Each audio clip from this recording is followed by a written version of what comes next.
məhkəmələrinin vəziyyəti və Vəkillik İnstitutunun vəziyyətini biz də hüquq firmasının təsisçisi və vəkil Aslan İsmayılovun nəzər nöqtəsində müzakirə edəcəyik. Aslan müəllim, xoş gəlmişsiniz. Sağ olun. Aslan müəllim, Azərbaycan Avropa məhkəməsinə müraciət hüququnu əldə etdikdən sonra bu quruma müraciətlərin sayına görə Cənubi Qafqazın digər ölkələrindən qat-qat üstəliyir. Bunu bir tərəfdən yaxşı da başa düşmək olar, insanların hüquqi təsiri ilə bağlı, bu sayının inkişafına bağlı, amma maraqlı bir məqam ondan ibarətdir ki, adi mülki məsələlərdən, çox adi məsələlərlə bağlı müraciətlərin sayı çoxdur və məhkəmə qərarlarından şikayətlərin sayı çoxdur. Nə baş verir? Mən siz dediyiniz sözü daha da deyək, gücləndirmək üçün bir neçə fakt sadalaya bilərəm. Birinci, həqiqətən də Azərbaycan məhkəmələrindən Avropa İnsan Haqları məhkəmələrinə verilən şikayətlərin sayı qeyri-məhduddur. Mən orada danışıqlarda da görmüşəm ki, Avropa İnsan Haqları Məhkəməsinin məmurları məhtəl qalıblar. Bunun kökündə birinci növbədə qeyd edirəm ki, məhkəmələrə olan inamsızlıqdır. Bir neçə fakt sizə deyim. Əgər istənilən digər ölkələrdə birinci instansiya məhkəməsinin qərarından, 100 qərardan təxminən 10%-dən şikayət verilirsə da, apellyasiya məhkəməsinin qərarından bəlkə 1% şikayət verilir. Azərbaycan isə dünyada yeganə ölkədir ki, birinci instansiya məhkəmələrinin qərarının 100-dən də şikayət verilir. Apellyasiya məhkəməsinin qərarının 100-ünün ən azı 95-dən şikayət verilir. Ali məhkəmənin kassasiya instansiyasının qərarının 100-ünün 90-dan şikayət verilir. Bu deməkdir ki, məhkəmə sisteminə inam tamamilə yoxdur. Məhkəməyə gedən vətəndaş məhkəmənin ədalətli qərar qəbul etdiyinə inanmır. Mən verilmiş şikayətlərin hamısının da əsaslı olmasını iddia etmək fikrində deyiləm. Verilmiş şikayətlərin əksəriyyəti əsassızdır. Amma əsassız şikayət də ona görə verilir ki, insanlar məhkəməyə inanmır. Birinci ona görə ki, haqlı tərəf haqsız qərar çıxardanda o haqqının dalınca getmək istəyir. Amma haqsız tərəf də məhkəmə ədalətli qərar çıxardanda da o da inanır ki, gedib pul verib, zəng elətdirib, o qərarı ləğv elətdirə bilər. Bu inam olduğuna görə haqsız tərəf də girir.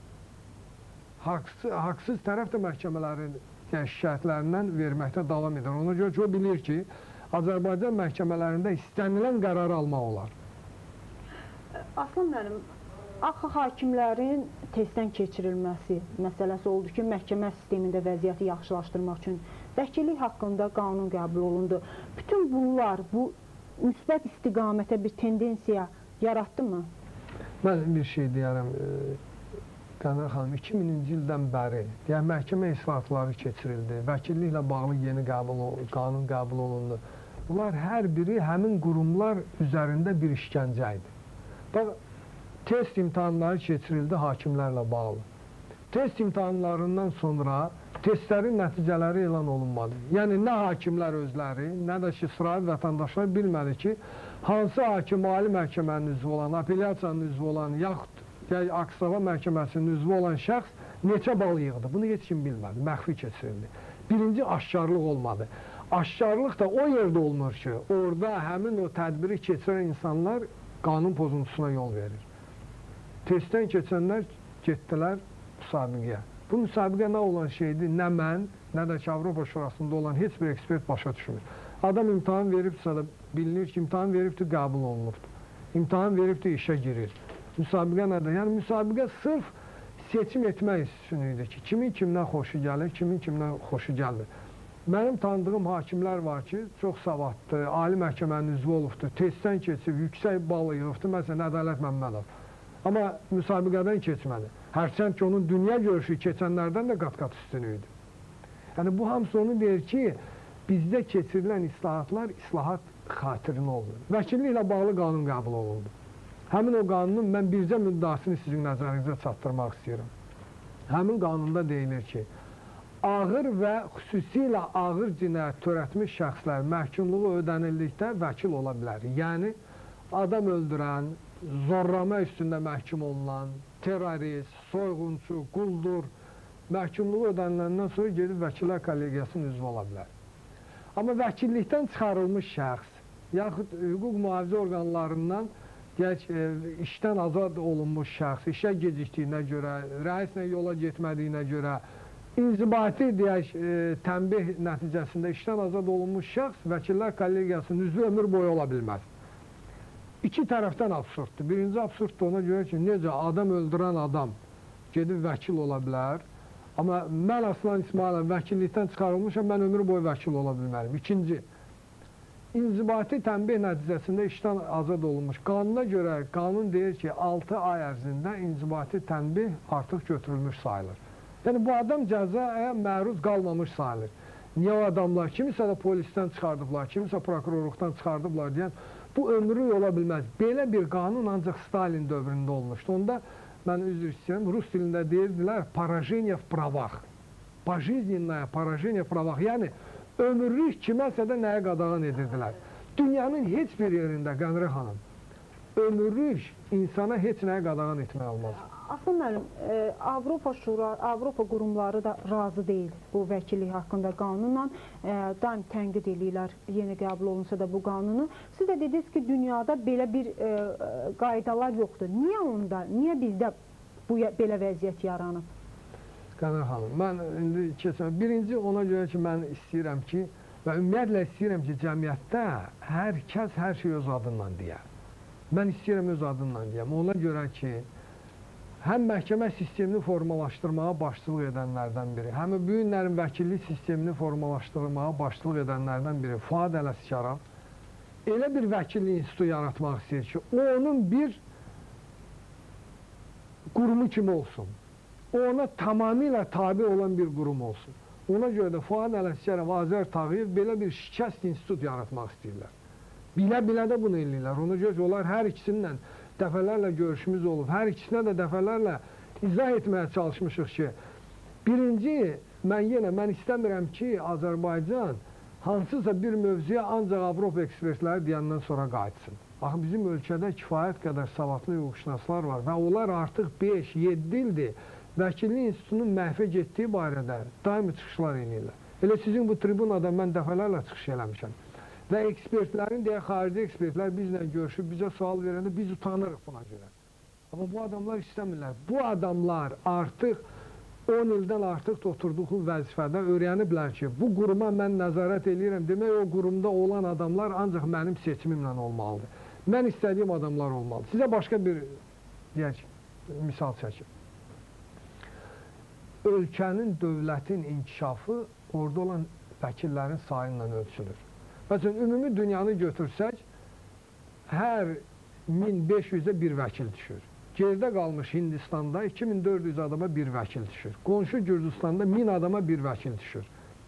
İnkişaf eləmiş Amerikada 320 adama bir vəkil düşür. Azərbaycanda 25.000 adama bir vəkil düşür. Hansısa vəkillik institutunun olmağından danışmaq olar.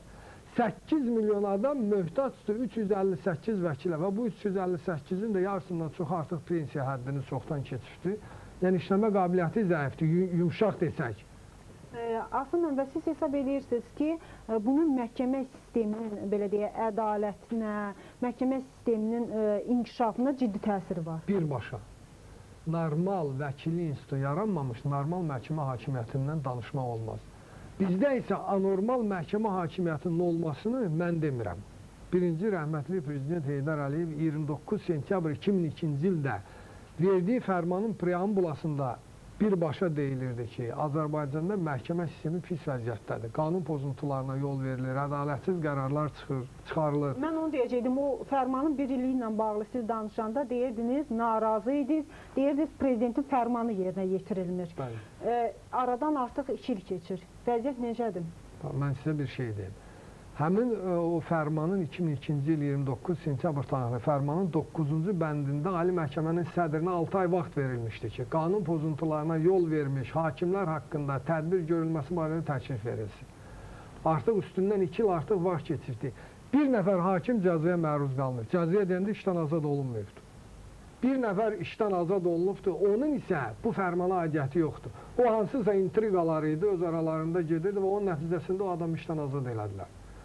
Amma qanunsuz məhkəmə qərarı, qətnaməsi, qərardadı qəbul etdiyinə görə bir nəfər şəxs vəzifədən azad olunmayıbdır. Bütün ölkə məhkəmə sistemindəki rüşvətxorluqdan danışır. bir nəfər hakim məsuliyyətə cəlb olunmuşdur. O fərman deyək keçdi. Yeni seçilmiş prezident sahibkarlarla görüşündə özü birbaşa dedi ki, məhkəmə sistemi biabırçı vəziyyətdədir. Və niyə bir tədbir görülmür? Yəni, mən vəkil kimi mən hansı qənaətə gəlməliyəm? Əgər prezidentlərin sözlərinə qulaq asılmırsa da, prezidentlərin dediyinə əməl olunmursa da, onda mən belə qənaətə gəlməliyəm ki, ya o prezidentlər istəmirlər bu qanunun doğrudan da həyata keçirilsin, yaxud o prezidentlərin dediyini saya almırlar. Bu iki nəticədən birinə gəlmək olar. Aslında, amma məhkəmə sistemlərinə, yəni məhkəmə instansiyalarına rəhbərlik edən şəxslər deyir ki, inzibati belə cəzalandırılmalar olub. Qənirə xanım, Südabə xanım çıxış eləmişdi, Ədliyyə Nazirliyindən də dəfələrlə deyiblər ki, 30 ya 32 nəfər haqqında irad bildirilibdir. Mən onu başa düşə bilmirəm. 50 dəfə irad bildirilsin. O irad cəzadır məgər. Kobud qanun pozuntuları olanda irad cəza sayılır. Bir də irad bir dəfə olar, iki dəfə olar. Neçə dəfə irad bildirilməlidir. Və indi mən bir şey deyim də, bu məhkəmə sisteminin bu vəziyyətində olması tək məhkəmə sistemi ilə bağlı deyil. Yəni, burada icra hakimiyyətinin də günahı böyükdür. Ona görə ki, birinci yenə deyirəm ki, məhkəmə sistemini icra hakimiyyəti formalaşdırıbdır. Kimdir o hakimlər seçən? Siz dediniz, müsabiqədə iştirak eləyir, dövlət qurumları kimlərdir? Yenə deyirəm, prezidentin fərmanı ilə müəyyən eləyib o adamların siyahısını, ona da başçılıq eləyir Ədliyyə Naziri Fikrət Məmmədov. Orada birbaşa seçimdə iştirak eləyir Fuad Ələsgərov. Həmin o qurumda vəkilliyi bu günə gəlib salan Azər Tağıyevdir, Südabə Həsənovadır. Yəni, o insanlar ki, bu məhkəmə sistemini bu günə salıblar, onlar bu seçim eləyirlər. Siz hesab edirsiniz ki, icra hakimiyyətindən asıllıq tam çıxmalıdır. Tam çıxmalıdır. Vəkillik bu nə verəcək Aslan müəllim? Vəkillik institutunun vəkillərin öz qurumu formalaşdırılmalıdır. Hakimlərin mən deyirəm. Hakimlərin, bəli.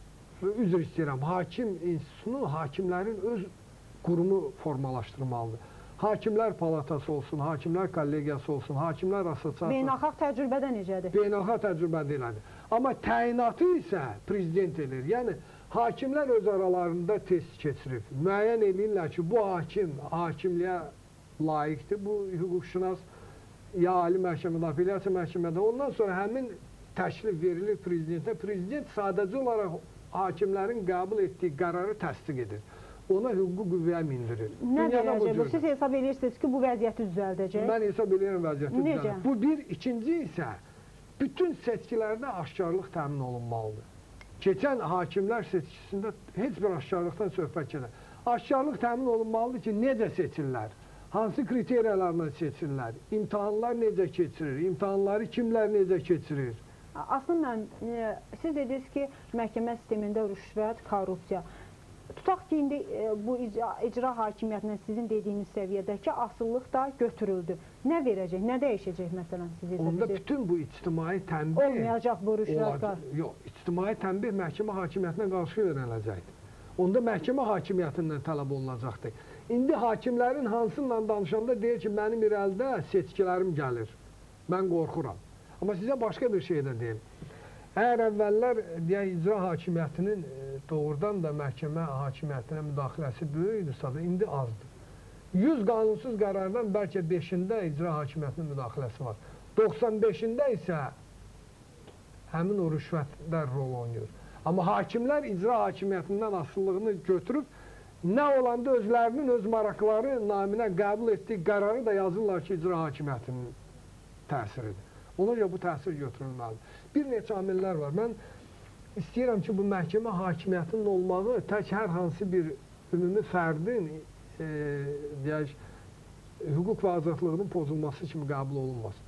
Bu, ümumiyyətlə, dövlətin inkişafı da məhkəmə hakimiyyətindən asılıdır. İqtisadiyyatın inkişafı da məhkəmə hakimiyyətindən asılıdır. Sahibkarlığın inkişafı da məhkəmə hakimiyyətindən asılıdır. Bax, bu dəqiqə bizdə, mən indi, yəni, daha əgər imkan versə, sahibkarlıqda olan problemlərlə bağlı daha artıq danışarım. Onu deyəcəyim, siz dediniz ki, prezidentlə görüşdə də sahibkarlar tərəfindən gəlmişdi və prezident bu məhkəmə sistemindəki vəziyyəti ağır olduğunu demişdi və buna qarşı tədbirlərdən danışmışdı. Nəyə mane olur? Sahibkarlığa hansı səviyyədə mənfi təsir göstərir?